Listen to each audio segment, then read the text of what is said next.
Gentleman from Yield Kentucky, back. Mr. Massie, is recognized for 5 minutes.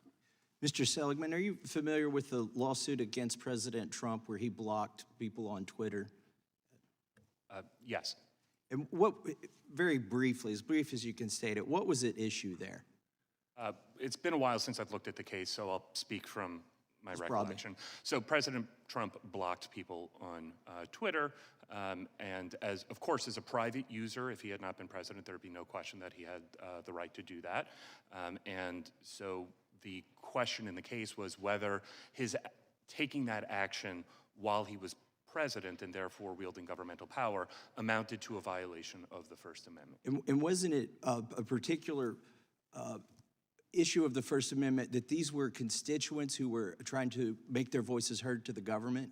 That's right. As Attorney General Landry, I believe, mentioned before, the right to petition for redress of grievances is part of the First Amendment.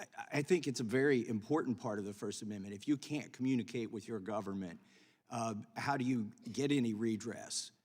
So I think we really have to be concerned when constituents who are trying to address their elected representatives their voices get squelched. And before I get to a particular instance of that, I want to ask you, Mr. Sauer, how did the CDC, the Surgeon General, and NIAID communicate with social media platforms to influence them? They did it in different ways, but you see a lot of email traffic that was not public at the time, where there's censorship activities that were out of public view. And like at CDC, what was the particular channel there?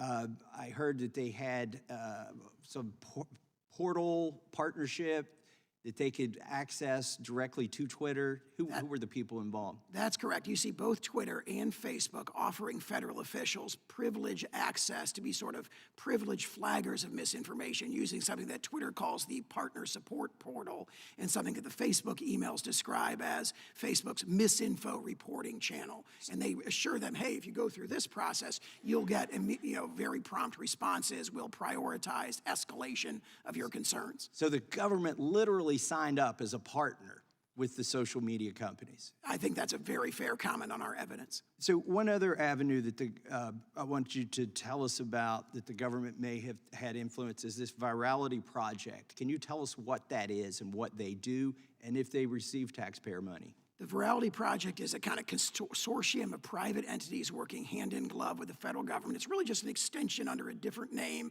of the Election Integrity Partnership. You're talking about entities like Stanford Internet Observatory, the University of Washington Center for an Informed Public, Graphica, and the Atlantic Council's DFR lab, collaborating closely with state, federal, and local government officials, and collaborating closely with the social media platforms, all at once to engage in a mass surveillance and mass censorship program for social media, the breadth of which is staggering.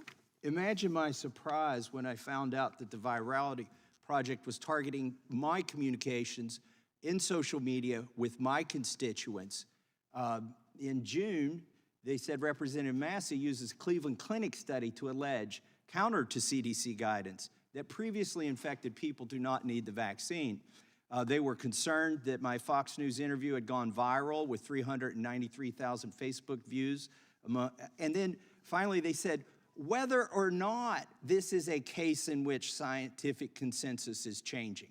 In other words, whether this is true or not, they said that natural immunity key narrative and is a source of uncertainty, not only among anti-vaccine activists, but also among the questioning and hesitant. That uncertainty must be addressed by experts and openly and responsibly communicated to the public. And this Virality Project, working with the government, was advising the social media companies on what to censor. Is that correct? That's correct, and that's correct.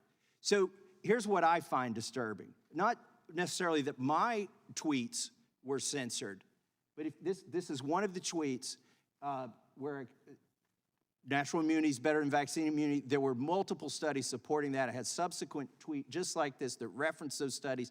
It got blocked too, but what concerns me is this statement down here. This tweet can't be replied to, shared, or liked. Okay, shared. Are we, when we do this to constituents, are we squelching their First Amendment Absolutely. The Knight versus First Amendment sitter case that Mr. Seligman was talking about in the Second Circuit held that liking, commenting, reposting, retweeting, there's case law indicating these are First Amendment protected activities. I think it's appalling that we've got evidence that the First Amendment was violated by the executive branch, particularly people trying to redress their government. Yield back. Gentleman's time's expired.